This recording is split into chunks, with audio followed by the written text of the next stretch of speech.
मेष राशि वालों, जीवन में तरक्की करना किस इंसान को पसंद नहीं है। मनुष्य का जीवन कर्मों से जुड़ा हुआ है। इंसान कर्म अच्छे करता है तो उसको अच्छे फल की प्राप्ति होती है। जब इंसान के द्वारा जाने अनजाने भूल चूक से कुछ कर्म खराब हो जाती हैं तो इंसान को उसके फल अच्छे नहीं मिलते, बुरे फल मिलते हैं। मगर कभी कभी इंसान अच्छे कर्म करता है, उसको अच्छे कर्म करने के बावजूद भी अच्छे फलों की प्राप्ति नहीं होती। अब हम बताने जा रहे हैं कि मेष राशि वालों के जीवन में जर जोरू जमी का सिद्धांत किस तरीके से लागू होने जा रहा है। 1 जून सन 2026 से और 31 दिसंबर सन 2026 तक का समय, ये वो 7 महीने हैं जो आपकी जिंदगी के सबसे महत्वपूर्ण माह हैं। आपके जीवन में ये जो मैं बताने जा रहा हूं उसी से ही तरक्की जुड़ी है, उसी से ही आपकी कामयाबी जुड़ी है। अगर आप जर जोरू और जमी के सिद्धांत को अपने ऊपर लागू कर लेते हैं तो जिंदगी में ये शनि की 7.5 जो आपके ऊपर चल रही है उससे तो राहत मिलेगी, उससे तो आपको फायदा मिलेगा और आपकी आगे आने वाली जो पीढ़ियां हैं, पहली पीढ़ी, दूसरी पीढ़ी, तीसरी पीढ़ी, वो भी जीवन में खुशहाल रहेगी। क्योंकि जब आप जर जोरू जमी के सिद्धांत को जान जाएंगे तो इसका लाभ आप तो उठा पाएंगे, आगे आने वाली पीढ़ियां भी इसका लाभ ले पाएंगी। इंसान का मकसद होता है पैसा कमाना। जितना आज के युग में पैसे को महत्व दे दिया है उतना पिछले 40-50 साल में आप जाओ तो इतना कोई महत्व था नहीं। मैं अभी भी कहता हूं कि पैसा भगवान नहीं होता, पैसा भगवान नहीं होता, मगर इस कलयुग में भगवान से कम भी नहीं होता। जिंदगी में अपने जीवन की उपयोगी वस्तुओं को खरीदने के लिए रुपए पैसे की जरूरत पड़ती है, मगर जब इंसान के जीवन में मेहनत करने के बाद भी रुपया पैसा शान शौकत नहीं आती है और वो गरीबी का जीवन जीता है तो वो सबसे बड़ी इंसान की जीते जी सजा वो भुगतता है। मेष राशि वालों के पास सिर्फ 7 महीने बचे हैं। इन 7 महीनों में अगर आपने ये जो जर जोरू जमी का सिद्धांत है जो शनि राहु केतु से जुड़ा हुआ है, अगर उसे अपना लिया तो जीवन में कुछ कर जाओगे, नहीं तो हाथ में खाली कटोरा तो आपके जीवन में आ ही गया है। क्योंकि शनि की 7.5 में व्यक्ति रंक से राजा भी बनता है और राजा से भिखारी का सफर भी ये शनि की 7.5 में व्यक्ति के ऊपर हो जाता है। आपके ऊपर अभी प्रथम चरण की 7.5 चल रही है। अब मैं बात कर रहा हूं कि जर जोरू जमी का सिद्धांत ये 7 महीनों में 1 जून से लेके और 31 दिसंबर तक कैसे लागू होगा। कुछ ग्रहों की चर्चा कर लेते हैं। पहले आपकी जो लगन कुंडली है उसका स्वामी मंगल है। मंगल अभी चल रहे हैं मेष राशि में, जो कि पूरे जून सन 2026 तक चलेंगे और आपकी लगन में चल रहे हैं। फिर 28 जून सन 2026 से मंगल अपना राशि परिवर्तन करेंगे और वृष राशि में चले जाएंगे। मंगल हर 58 दिन में अपना राशि परिवर्तन कर लेते हैं। आगे बढ़ते हैं, बात करते हैं शनि की, क्योंकि शनि से आपकी जन्म कुंडली जुड़ी हुई है। यहाँ शनि की बात करें तो शनि आपके 12वें घर में बैठे हैं। ये पूरे 7 महीने यानी 1 जून से लेकर और 31 दिसंबर सन 2026 तक शनि देव आपके 12वें घर में ही बैठे रहेंगे। बस 27 जुलाई सन 2026 से 12वें घर में ही वो मार्गी से वक्री हो जाएंगे और मार्गी से वक्री हो जाएंगे और वक्री से मार्गी वो होंगे 11 दिसंबर सन 2026 को। आगे बढ़ते हैं, देवगुरु बृहस्पति की बात करते हैं, क्योंकि ये ऐसे ग्रह हैं जो आपके जीवन में अच्छाई और बुराई, लाभ और हानि, फायदा और नुकसान उससे जुड़े हुए हैं। मेष राशि वाले अभी चिंतित हैं, वो ये सोच रहे हैं कि उनके जीवन में घाटे का गड्ढा, नुकसान का गड्ढा भर क्यों नहीं रहा, ये उल्टा गहरा होता चला जा रहा है। उनके ऊपर कर्जा हो गया है, स्वास्थ्य आपका खराब रहता है, मन में एक बेचैनी रहती है, एक अजीब सी टेंशन रहती है। वर्तमान और भविष्य को लेके आप चिंतित रहते हैं, परिवार की चिंता खाई जाती है, आमदनी आपकी बढ़ नहीं रही है, उल्टी घट रही है। देवगुरु बृहस्पति 2 जून सन 2026 से वो अपना राशि परिवर्तन कर लेंगे और कर्क राशि में उच्च हो जाएंगे। आपके इस समय देवगुरु बृहस्पति चल रहे हैं कहाँ? वो चल रहे हैं 3रे घर में और वो 4थे घर में विराजमान होंगे। अब यहाँ ये मोटे मोटे ग्रहों की चर्चा मैंने कर दी है। यहाँ बस 2 ग्रह और रह गए हैं जो कि आज की कलयुग के शास्त्रीय ग्रह हैं, वो है राहु और केतु। राहु आपके 11वें घर में है और केतु आपके 5वें घर में है। अब जड़ जोरू जमी का सिद्धांत कहता क्या है, इस पर चर्चा कर रहे हैं, क्योंकि ये ही वीडियो का मेन हीरो है, क्योंकि इसको जानना आपके जीवन में बहुत जरूरी है। उसी से ही आपका फायदा जुड़ा है और अगर आपने नहीं माना तो उसी से ही आपका नुकसान जुड़ा है। देखिए, जो आपकी जन्म कुंडली है उसका जो कर्म फल है वो इस जन्म से तो जुड़ा ही है, मगर पिछले जन्म से उसका कार्मिक कनेक्शन जुड़ा हुआ है। व्यक्ति के जीवन में अच्छा करने के बाद भी, जैसे आप सबकी भलाई करें, सबकी रुपए पैसे से आपने मदद करी, रिश्तेदारों को दिल से चाहा और आपने बखूबी सबको प्यार दिया, सबको खुश करने में लगे रहे, सबको दौलत भी बांट दी, मगर जब आपकी बारी आई तो उनके पास आपके लिए खाली कटोरा था, आपके लिए खाली कटोरा था और आपको पकड़ा के चले गए। आप तो सबके सुख दुख में गए, मगर आपके कोई सुख दुख में नहीं आया। क्यों नहीं आया? क्योंकि आपके जो जन्म का कनेक्शन है वो पिछले जन्म से जुड़ा हुआ है। इंसान रट्टे फसाद फजीयत में जिंदगी अपनी बिता देता है, मुकदमेबाजी करता है और कहीं ना कहीं परेशान करता है। दूसरे का जो सामान है उस पर गंदी नज़र होती है, जैसे हीरे हुए, जवाहरात हुए, रुपया हुआ, पैसा हुआ, दौलत हुई। अब वो क्या करता है, वो किसी ना किसी रूप से चाहता है कि वो उसको हथिया ले, हासिल कर ले, चुरा ले। तो इसे जर कहती हैं। ये इस जन्म में नहीं है, ये पिछले जन्म का खेल है।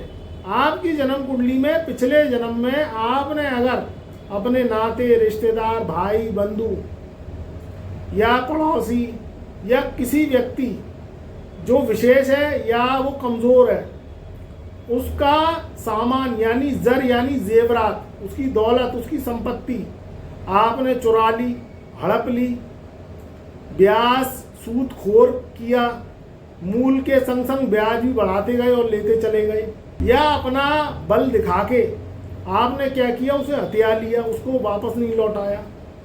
ये मैं पिछले जन्म की बात कर रहा हूँ। मेष राशि वालों, अगर आपने ऐसा किया है जिसे कहते हैं जर, तो उनके जो गहने जेवरात संपत्ति जो की रुपये पैसा है वो आपने किसी न किसी रूप से हड़प ली और उसको वापस नहीं लौटाया, या किसी से उधार लिया उसको वापस नहीं लौटाया। बहुत चीजें हो सकती हैं जिससे आपने क्या किया, हथियाने का काम किया। तो उसके कारण व्यक्ति के जीवन में जो जर है वो इस जन्म से जुड़ जाता है और वो व्यक्ति को परेशान करता है। या किसी महिला स्त्री विशेष के गहने आप घर की स्त्री के बेचे आए या उनके छीन लिए, हड़प लिए, तो उस कारण से बद्दुआएं बढ़ती हैं और इस जन्म में आपको वो झेलनी पड़ती हैं। अब आप कहते हैं कि हम तो साहब इस जन्म में अच्छा कर रहे हैं, सबको खुश रख रहे हैं, रुपए पैसे की मदद कर रहे हैं, सबके काम आते हैं और हम जो रिश्ते निभाते हैं वो दिल से निभाते हैं, मगर उसके रिजल्ट सही नहीं आते और हमारे जीवन में कष्ट बढ़ रहा है। जिसको हमने पैसा दिया उसका जो है उसने पैसा हमें लौटा के नहीं दिया।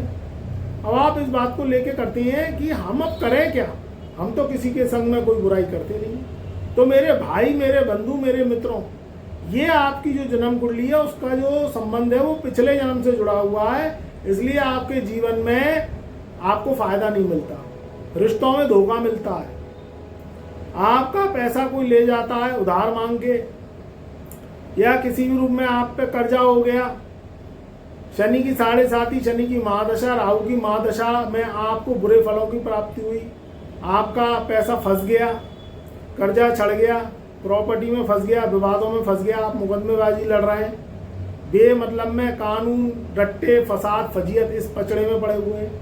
ये सब जर के द्वारा हुआ है क्योंकि आपने किसी की स्त्री का धन, जो कि रुपया, गहना या कोई दौलत हड़पी या किसी भी रूप से उनके जेवरातों पर गंदी नज़र रखी, ब्याजखोरी करी, उनके जेवरात रख लिए, उनके जेवरात लौटाए नहीं, बहुत चीज़ें हो सकती हैं, उसके कारण आपको परेशानी का सामना करना पड़ा है। इस जन्म में जब शनि, राहु, केतु की दशाएं आती हैं, शनि की 7.5 आती है, तो व्यक्ति को भिन्न भिन्न तरीके के कष्टों का सामना करना पड़ता है, आर्थिक स्थिति खराब हो जाती है, आपका या आपकी औलाद का स्वास्थ्य खराब रहने लगता है, क्योंकि सारा कुछ दुआएं और बद्दुआओं से जुड़ा है।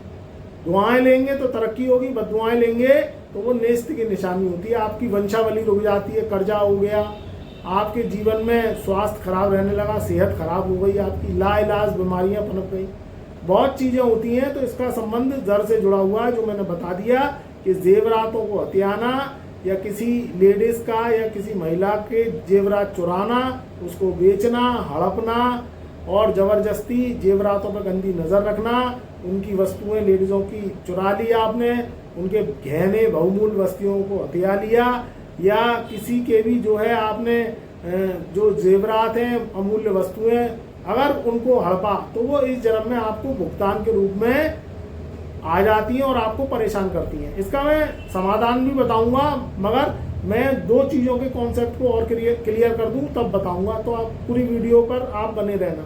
जो दूसरी बात रहती है वो रहती है जोरू की।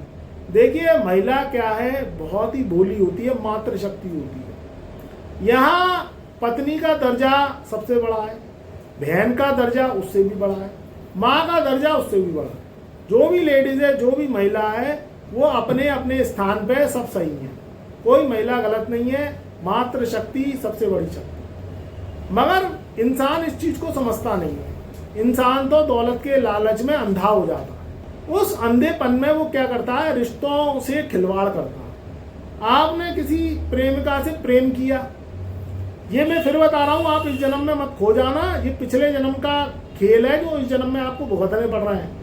अब आपने पिछले जन्म में किसी प्रेमिका से प्रेम किया, उससे शादी की नहीं और उसको धोखा दिया, उसका शोषण किया, उसको परेशान किया, और आपने क्या किया, उसको धोखा देके उसको जलील कर दिया। उसके कारण उसकी बद्दुआएं लगी और स्त्री श्राप, जो कि महाश्राप के रूप में जाना जाता है, जो आपकी कुंडली में इस जन्म में चला आया, उसके कारण आप दुख भोग रहे हैं, जिसे जोरू का दुख भोगते हैं। आपकी पत्नी, जिसे आप 7 फेरे में जो है फेरे डाल के और आप अपने घर में लाए, जिसे धर्मपत्नी के रूप में आपने दर्जा दिया, अब पिछले जन्म में उसके संग मारा पीटी करी, उसका गहना हड़प लिया, उसको परेशान किया, तो उसको जिस तरीके से आपने परेशान किया अपनी पत्नी को, तो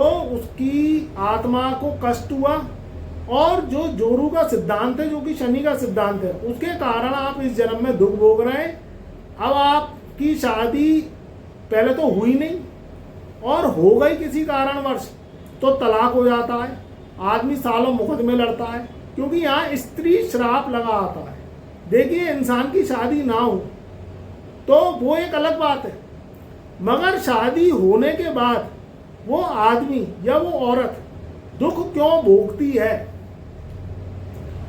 पति को पत्नी खराब मिलना और पति को पत्नी खराब मिलना, यानी जो आप अगर पुरुष हैं तो आपकी पत्नी कहीं ना कहीं आपको धोखा दे रही है, आपको परेशान कर रही है, आपको कोर्ट कचहरी थाना पुलिस दीवान दरोगा इसके चक्कर लगवा रही है, या आपको कहीं ना कहीं परेशानी का सामना अपनी पत्नी से करना पड़ रहा है, या वो कहीं ना कहीं आपको धोखा दे रही है, या कहीं ना कहीं अनैतिक उसके रिश्ते बन गए।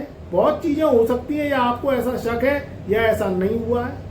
तो ये जब होता है जब आपकी जन्म कुंडली में शुक्र राहु की युति होती है, शुक्र राहु सूर्य इकट्ठे बैठे होते हैं, तो उसके कारण वो जो इंसान है या तो वो खुद खराब होता है, या उसको ऐसी जो है पत्नी मिलती है जो उसको बदनाम कर देती है, या वो इंसान खुद ही ऐसे व्यसनों में पड़ देता है कि वो पत्नी के चरित्र को खराब कर देता है, उसको परेशान करता है, मारपीट करता है, उसके संग जो है इतनी उसको त्रास न देता है कि बद्दुआएं इस जन्म में लगी आती हैं, और जब वो इस जन्म में शादी करता है तो उसके कारण उसको भिन्न भिन्न तरीके की परेशानियों का सामना करना पड़ता है। सोचता तो वो है कि शादी करके मैं अपना जीवन सुख में बिताऊंगा, अपने जीवन में जो है सुखी वैवाहिक जीवन जीऊंगा, मगर जब वो व्यक्ति शादी करता है तो उसके बाद लड़ाई झगड़े दंगे फसाद और राजनीति माहौल घर में शुरू हो जाता है।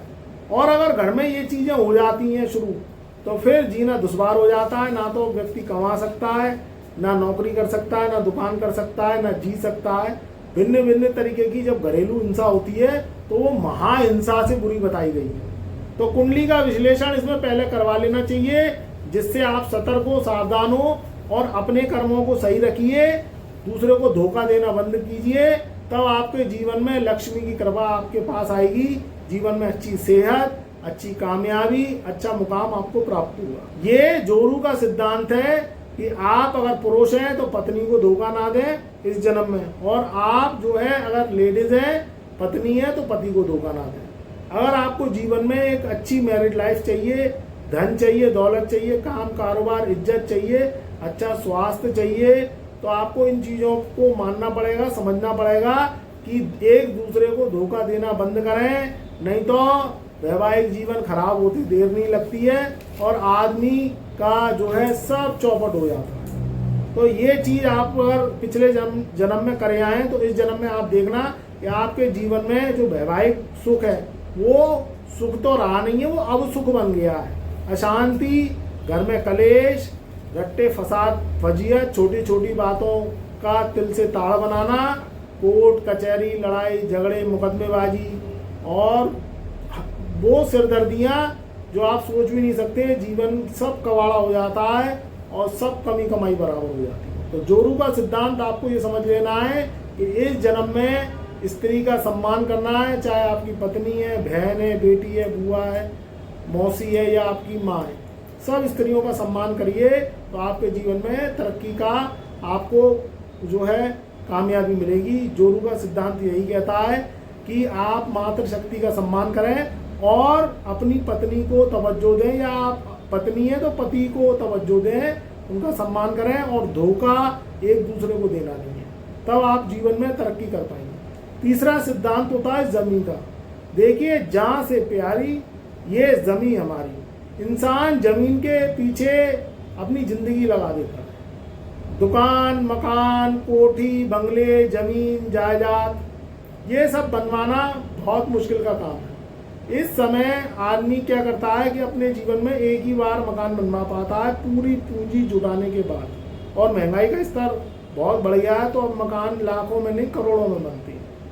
तो इंसान चाहता है कि मैं ज़मीन में रहूं, अपनी इज्जत बनाऊं, एक बड़ा घर बनाऊं, सुंदर घर हो, 10 लोग देखने वाले आए परिवार रिश्तेदार में तो वो मेरी तारीफ करें, और अच्छा घर में रहूं, मेरा रुतबा रहे, मेरी जो मेरी वंशावली है वो बढ़े, मेरे भाई दामाद पुत्र पुत्री बहन बेटी बुआ माता पिता दादा दादी जो भी घर में हैं वो रहें और मेरी सराहना करें। मगर मित्रों, जमीन जब जी का जंजाल बन जाती है, जब बंटवारे की स्थिति बनती है। अब आपने देखा होगा कि एक घर है, उसमें माता पिता की सेवा किसी एक बेटे ने की या दो बेटे ने की, या उनके 4 बेटा बेटी हैं, 2 बेटे हैं 2 बेटी हैं, उनमें से एक बेटा बेटी नहीं की या एक बेटे ने ही सेवा की। अब यहाँ क्या होता है कि सेवा तो करता है कोई और मेवा खाने आ जाता है कोई और। माता पिता दादा दादी जो संपत्ति छोड़ गए, उस संपत्ति को बनाए रखना आज के युग में बहुत बड़ी कीमत उस व्यक्ति को अदा करनी पड़ती है जो उसका रखवाला बनता है। मगर इसमें क्या होता है कि रट्टे फसाद फजीयत करने वाले वो खून के ही रिश्ते होते हैं, जिनको आपने पाला पोसा बड़ा किया। बच्चे भतीजे भाई, आपके बड़े भाई हो सकते हैं, आप छोटे हो सकते हैं, या आप छोटे बड़े भाई हो सकते हैं, आपके छोटे अनुज हो सकते हैं, या आजकल ये भी ट्रेंड चल गया है कि बहनों का भी हिस्सा होता है। शादी के बाद भी हिस्सेदारी वो लगा देती हैं, हिस्से मांगती हैं। तो इसमें क्या होता है, उस व्यक्ति से पूछो जिसने अपनी पूरी जिंदगी कुर्बान कर दी माता पिता की सेवा करने में, दादा दादी की सेवा करने में, ताऊ चाचे की सेवा करने में, जो भी प्रॉपर्टी जिनके नाम से है उनकी सेवा करने में उसने पूरा जीवन की एनर्जी लगा दी, पूरी ताकतें लगा दी। मगर वो लोग आ जाती हैं उसमें जो लोगों ने कुछ किया ही नहीं, वो पटवारी बन जाती हैं और वो जबरदस्ती हिस्सेदारी लगाती हैं, परेशान करती हैं, तरह तरह की दिक्कतें देती हैं, तनाव देती हैं, मुकदमे ठोक देती हैं और वो झूठे मुकदमे आदमी सिर के दर्द बनती हैं। अब आप कहेंगे कि हमने उनके संग किया क्या? तो गीता के शास्त्र में और श्री कृष्ण ने ये श्लोक में बोला है कि अर्जुन को बताया था, जब श्री कृष्ण सारथी बने थे तो अर्जुन युद्ध नहीं लड़ना चाहते थे, क्योंकि वो ये कह रहे थे कृष्ण जी से कि कृष्ण जी आप ये देखिए, ये मेरा भाई है, ये मेरा भतीजा है, ये मेरी बहन है, ये मेरा फूफा है और ये मेरी बुआ है, ये मेरा ताऊ का लड़का है, ये सब मेरे अपने ही सगे हैं।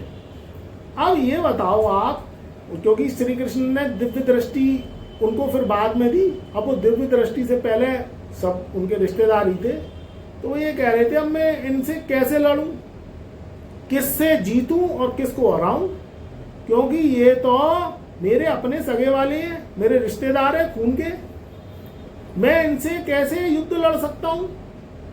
तो उन्होंने श्री कृष्ण ने दिव्य दृष्टि दी और उनसे कहा कि ये देखो, ये तुम्हारे पिछले जन्म के शत्रु हैं, जो तुम कुछ उनके संग कर आए, अब वो इस जन्म में तुमसे बदला लेने आ गए, उसके कारण अब तुम्हें युद्ध लड़ना पड़ेगा, तब यहां से काट शुरू होगी, नहीं तो ये तुमसे बदला लेते ही रहेंगे, और अगर तुम इन्हें नहीं परास्त करोगे तो ये तुम्हें मार डालेंगे, परास्त कर देंगे।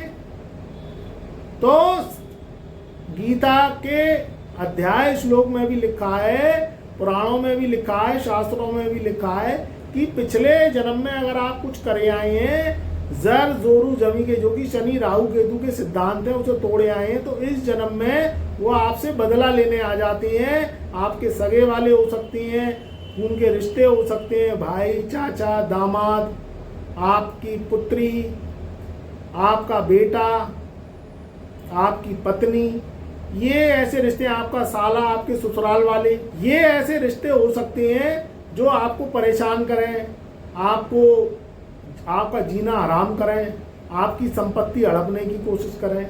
तो वो इसलिए कर रहे हैं क्योंकि आप पिछले जन्म में इनकी संपत्ति हड़पे आए हैं, उनको परेशान करे आए हैं। आपने भाई का हिस्सा मार लिया, बेटी स्त्री धन मार लिया, किसी की संपत्ति हड़प ली, किसी से अंगूठा लगवा लिया जबरदस्ती, वो अनपढ़ व्यक्ति था, उसका खेत प्लॉट नाम में करा लिया, कोई संपत्ति का वारिस नहीं था, जमीन का वारिस नहीं था, मकान का वारिस नहीं था, उस पर कब्जा कर लिया। बहुत ऐसे उदाहरण हैं जो आपने पिछले जन्म में किए, तो इस जन्म में वो फिर बदला लेने आपसे आ जाती है और वो आपको परेशान करते हैं। आप जो कहते हैं कि गुरुजी हमने तो कुछ किया ही नहीं है, हमने तो चींटी भी नहीं मारी, किसी का दिल भी नहीं दुखाया, ऐसा भी होता है, मगर हम परेशान क्यों हैं और लोग क्यों दुखी कर रहे हैं? क्यों हमारे जो सगे वाले हैं वो पराए हो गए? क्यों हमें टेंशन देते हैं, क्यों डिप्रेशन देते हैं, क्यों हमसे लड़ते हैं, क्यों हिस्से बंटवारे के लिए हमें परेशान करते हैं? तो मित्रों, ये जड़ जोरू जमी का सिद्धांत यही कहता है कि आपको पिछले जन्म के जो कर्म है वो इस जन्म में भुगतने ही पड़ते हैं। उसे ब्रह्मा जी भी नहीं रोक सकते, मगर कुछ काट ऐसी है, कुछ दवाई ऐसी है जो परेशानी आती तो है, मगर वो क्या होता है, आपके एक नखून काट के या मान के चलो कि एक छोटी सी दुर्घटना होके निकल जाती है, बड़ी दुर्घटनाओं से बच जाती है। तो एस्ट्रोलॉजी में क्या होता है कि अगर आपने अपने जीवन का सार जान लिया तो कोई माइकलाल आपको हराने वाला पैदा नहीं होगा। परेशानियां तो आएंगी, मगर उसका तोड़ निकल आएगा, उसका समाधान निकल आएगा। तो उससे क्या होता है, आप बचे जाते हैं। तो जमीन का सिद्धांत यही कहता है कि आपसे आपके सगे वाले तो लड़ने आएंगे, तो आप कोशिश करिए कि उनको हल्के से टरकाइए, उनसे बहस नहीं करनी, उनसे लड़ाई झगड़ा नहीं करना। फोन पे बात मत करो, क्योंकि फोन एक ऐसी चीज है कि वो लड़ाई झगड़े की जड़ बनता है। किसी से मिलो मती। आप अगर जा रहे हैं तो सावधानी से जाएं अपने रिश्तेदारों के पास, अगर वो आपके दुश्मन है, या जाए नहीं, उनकी इनविटेशन देने पे ही नहीं जाए, और उनसे लड़ाई झगड़े से बचें, कैसे भी बचें। उससे क्या होगा कि समय निकलेगा, कुछ दशाएं चेंज होंगी, कुछ उपाय अगर आप कर लेते हैं तो उनके मुंह मुड़ जाते हैं, आपकी तरफ पर वो देखते नहीं है। हाँ, वो बात अलग है कि आपकी बनेगी नहीं, ये भी है कि आपकी नहीं बनेगी, मगर आपकी से जो वो दुश्मनी रखते हैं, जो आपको परेशान करते हैं, क्योंकि आप पिछले जन्म में उन्हें परेशान करे आए हैं, तो इस जन्म में आपसे बदला लेने आ गए। मंगल केतु की युति, आपकी कुंडली में मंगल राहु की युति, मंगल का बद होना, शनि राहु का प्रेत श्राप, शुक्र चंद्र और राहु की युति, या शुक्र सूर्य और जो है चंद्र की युति, या शुक्र राहु का प्रेत श्राप, ग्रहण दोष, ये चीजें जब कुंडली में होती हैं तो वो व्यक्ति को भिन्न भिन्न तरीके से उसे परेशानियों का सामना करना पड़ता है। बचने का यही उपाय है कि सबसे पहले तो शनि के उपाय करने जरूरी है, अपनी जन्म कुंडली दिखा के, क्योंकि जन्म कुंडली में शनि किस हाउस में बैठा है, किस प्लेसमेंट में है, क्या डिग्री है शनि की, और आपके मंगल राहु केतु किस अवस्था में, उसकी युति को भंग करने के लिए आपको वर्ष में एक बार बर्थडे टू बर्थडे, यानी जब आपका जन्मदिन आता है उस जन्मदिन से 43 दिन पहले हमसे संपर्क करना है। हमारा व्हाट्सएप नंबर चैनल के डिस्क्रिप्शन में दिया हुआ है। ओनली व्हाट्सएप मैसेज के द्वारा ही मैं कुंडली विश्लेषण करता हूँ, पहले आप ये समझ लें। कोई फोन पे बात नहीं होगी, कोई वीडियो पे बात नहीं होगी आपकी, सिर्फ ओनली व्हाट्सएप मैसेज के द्वारा हस्तलिखित कुंडली विश्लेषण होगा। देखिए, गुरु के पास आप आएंगे, आप अपनी परेशानी या नब्ज बताएंगे तो गुरु को सब पता चल जाती है अंदर क्या दिक्कत है। तो आप मन भाव से उपाय करिए। शनि की 7.5 आप पे लागू होगी, पूरे 7 महीने तक शनि की 7.5 रहेगी। 27 जुलाई सन 2026 से शनि भगवान मार्गी से वक्री हो जाएंगे, फिर 11 दिसंबर सन 2026 को मार्गी होंगे। तो ये पीरियड बहुत ज़्यादा सेंसिटिव रहेगा। कोशिश करना कि अपनी कुंडली जल्दी से जल्दी दिखवा लें अगर आप फर्स्ट टाइम आ रहे हैं। अगर आप पहले कुंडली विश्लेषण करवा चुके हैं हमसे तो आप 43 दिन पहले ही बर्थडे से कुंडली विश्लेषण कराएं, और आप अगर नया कुंडली विश्लेषण करा रहे हैं तो तुरंत बिना हिचके, बिना सोचे, बिना समझे कुंडली विश्लेषण अवश्य करवाएं। मैं जो उपाय दूंगा बहुत छोटे छोटे उपाय हैं, आप करेंगे तो उससे आपके जीवन में परेशानियां कम होंगी। आपको शनि देव जो है शांति प्रदान करेंगे, सुख प्रदान करेंगे, और आपको कहीं ना कहीं कोई रास्ता देंगे। तो आपके जीवन में कोई भी परेशानी है, कोई भी प्रश्न है तो मुझसे जुड़ सकते हैं, अपनी कुंडली का विश्लेषण करा सकते हैं। तो ये जो फल था ये 1 जून से लेके और 31 दिसंबर सन 2026 तक लागू रहेगा। आपको इससे बच के चलना है, रट्टे फसाद फजीयत से दूर रहना है, गुस्से पे कंट्रोल करना है, क्योंकि शनि की 7.5 में या राहु केतु की महादशा में, शनि की महादशा में व्यक्ति को जबर गुस्सा आता है, और वो गुस्से के कारण अपने काम बनाता तो नहीं है, बिगाड़ लेता है। ध्यान रखिएगा, आपकी जन्म कुंडली का संबंध पिछले जन्म से जुड़ा हुआ है। इस जन्म का खेल आपको समझ में आ गया तो पिछले जन्म के जो भी पेंडिंग कर्मांश है, अगर आपने उन्हें सॉल्व कर लिए, उनको दान धर्म एस्ट्रोलॉजी से और पुण्य से अगर उन कष्टों को काट लिया तो फिर परेशानियां इतनी नहीं आएंगी। और वही जो घर वाले, जो आपके खून के रिश्ते हैं, जो आपके दुश्मन बन गए, वो आपके दोस्त बनेंगे, मित्र बनेंगे, भाई बनेंगे, बंधु बनेंगे और आपको प्यार करेंगे। हमारे चैनल पर नए आए हैं तो एक बार चैनल को सब्सक्राइब कर लीजिएगा, वीडियो को लाइक करिए, शेयर करिए, कमेंट में जय शनिदेव, जय गुरुदेव, जय महादेव अवश्य।